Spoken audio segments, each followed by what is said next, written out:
Right now at noon, the man found responsible for killing a Gresham teenager is sentenced for the crime nearly 5 years after it happened. Plus, a man is under arrest after police say he hit an officer with a rock, and the whole incident was caught on video. Then Portland firefighters rally outside City Hall again this afternoon, continuing to push back on proposed cuts to their department. And later, local students get a hands-on lesson in Oregon seafood, from the classroom to the cafeteria, how one school is serving up locally caught fish in today's Fresh from Oregon.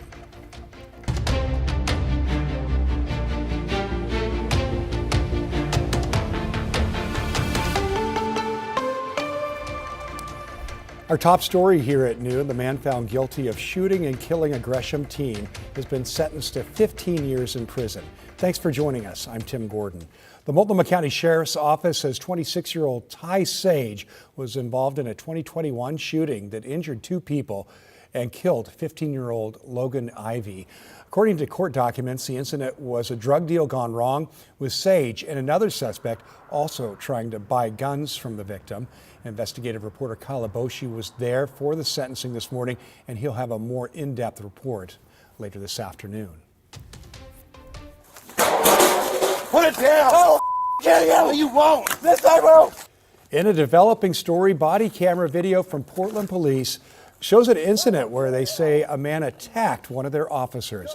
PPB says the suspect now faces charges including felony assault of a police officer, burglary, and criminal mischief. It started Thursday night around 11:30 when a woman called 911 saying a man had broken into her home with her children inside near North Overlook Terrace. She said before she chased him out, he, quote, threatened to kill them all. Officers found him near Overlook Park, but he fought back when they tried to arrest him. I'm afraid of you, pig! Put it down! I'll kill you! Put it down! Oh, yeah, you won't! This I won't!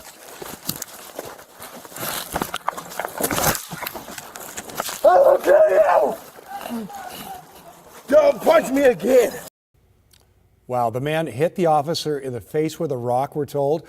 But as the video goes on to show, the officer was able to control that suspect until other officers showed up to help. Well, newly obtained security footage shows the moments shots were fired outside a Northwest Portland bar last month. 3 women were injured in that shooting outside the River Pig Saloon in the Pearl District. Those women's injuries were non-life-threatening. Police say they arrested the shooter, 31-year-old Shannon Lyons, last Thursday. Court documents show Lyons was also convicted of a first-degree manslaughter in Multnomah County back in 2014. The River Pigs owner, Ramzi Hattar, says he's frustrated with what he says is an uptick in crime in downtown. He also says the shooting shouldn't have happened in the first place. The county knew he was a convicted felon. I didn't know. None of our businesses know. But he's allowed to be on the streets carrying a weapon. I mean, obviously illegally, but still. He blames what he calls a city soft on crime for these incidents and others in that neighborhood. The Vancouver woman accused of participating in a child sex abuse ring along with her husband pleaded not guilty this morning. A warning, some of the details in the story are disturbing. Anna Mae Hartley was arrested last week and faces charges of child molestation and trafficking in the first degree. Prosecutors say Anna knew her husband, Chad Hartley, had multiple sexual interactions with a child victim and knew he was harming the child as well. Hartley is scheduled to go on trial in mid-July. The Washington County man accused of sexually abusing a resident at a care facility was back in court this morning. The Washington County Sheriff's Office says 25-year-old Oscar Marquez Alonso was working as a caregiver at a care home in the Raleigh Hills area when detectives found evidence that he was sexually abusing an elderly woman who was living there. He's facing charges including sexual abuse and sodomy. Detectives believe he could have other victims and are asking anyone with information to contact the sheriff's office. Marquez Alonso is set to be back in court again this afternoon at 3 o'clock. And a reminder, if you or someone you know is a survivor of sexual assault, help is always available. Just call the number on your screen, 800-656-4673, to reach the National Sexual Assault Hotline. The Multnomah County Sheriff's Office is asking for your help finding a missing woman. You see her picture there on the screen. Take a look. The sheriff's office says 61-year-old Janet Gray left Wood Village Care Facility Saturday, which is off Northeast 238th Drive in Halsey. Deputies say she has multiple health conditions and can't care for herself. She may be heading to Washington County using TriMed. If you see her, call 911. Well, Portland firefighters are urging city councilors to dial back the mayor's proposed budget to the Portland Fire Bureau. They gathered at City Hall to testify before council this morning. Libby Dowsett attended that rally and was there when firefighters appeared before council. Libby? Well, Tim, it's been a packed house all morning.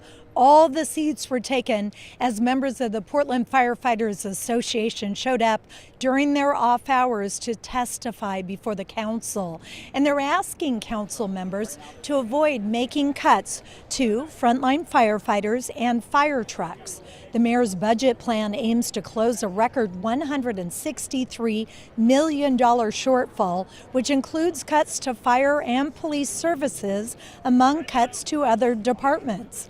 For the Fire Bureau, it would mean fewer on-duty firefighters, reduced administrative staff, and scaling back the overdose response team.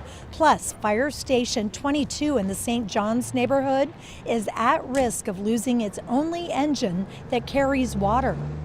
Closing of fire engines and 3 rescues, we can't afford to lose 4 fire trucks in our front lines. That's going to decimate our ability to protect life and property. When people call 911, they deserve a quick response. And when your house is on fire, you don't want to have to wait. And they testified that cutting their department will mean longer wait times and less coverage in certain parts of the city. Now, the council president said there were more than 100 people signed up right here today to testify about the budgets of various departments. So, Tim, a long day at City Hall. Certainly so. All right, Libby, thanks for that report. And turning to your weather headlines this afternoon with this live look at the Vancouver waterfront. That's courtesy of our sky camera at the Springs on the waterfront. Had a nice meal down there last evening. Let's get to Rod Hill now up on the weather deck. I did. It was wonderful. We had a very nice time. Sir, I saw that I heard you discussing whether you should take your jacket up. Looks like you've got at least a vest on. I do. I mean, the wind direction today is northwest, so there is a chill to that breeze, but otherwise it's really lovely up here. Nice. We're on the KGW weather deck, brought to you by Rick's Custom Fencing and Decking. I believe we're on track to hit 70 today, which all of a sudden would be the first time in just shy of a week that we will climb out of the 60s. That cool span set in last week, and it was only 58 on Friday and 58 with all those showers we had on Saturday. Here's a look at Seaside. We thought the morning cloudiness would basically be some passing clouds in the upper flow pattern that would thin and leave us behind. That has happened. All of our cameras, including here at the coast, are now reporting sunny skies. Seaside 58 degrees, so en route to getting up to 60 or better. And there's the brightness over our state capital, 62 at noon. And Portland, where I am, here's a look at our sunny skies. Just a few stray clouds up top, and we're at 61 degrees. I will be surprised if we don't at least hit 70 degrees for a high. That's what I have us at 4 p.m. and then still 65 at 8 o'clock. The 7-day forecast is dry. We'll get into some warming temperatures coming up in my complete forecast. Tim, back to you. Okay, thanks, Rod. Look forward to it. Well, in your national news this afternoon, President Trump is stepping up his threats against Iran once again, with no concrete progress on negotiations to end the war. Meanwhile, the continued closure of the Strait of Hormuz keeps pushing the price of gas and many other daily necessities higher here at home. NBC's Alice Barr has more. President Trump this morning is refocused on Iran and renewing his threats, posting that the clock is ticking and the regime better get moving fast or there won't be anything left of them.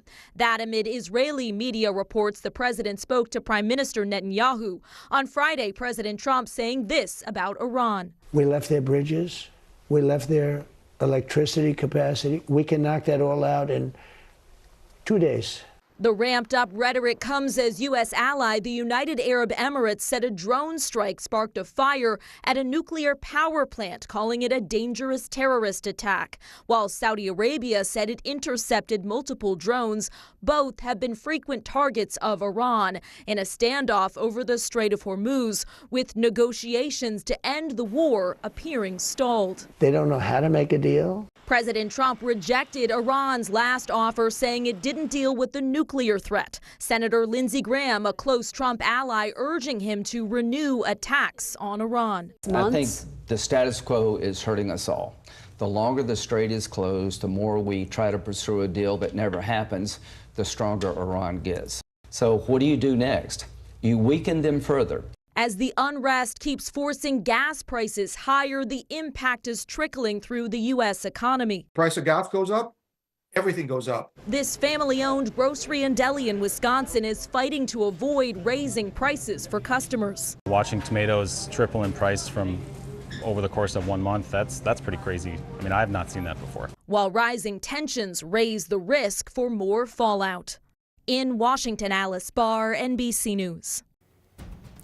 All right, we also want to remind you that tomorrow is the Oregon primary. Election officials say it's now too late, really, to mail in your ballot, but you can still put them in an official drop box, and there are plenty of those around. County election offices will also be able to take those in from 7 a.m. to 8 p.m. tomorrow. And be sure to join KGW tomorrow night for live special coverage as the results start rolling in. Be sure to join our team of reporters plus a panel of experts as we dig into what it all means and set the stage for November. That's tomorrow night at 8 o'clock, only on our free TV streaming app, KGW Plus.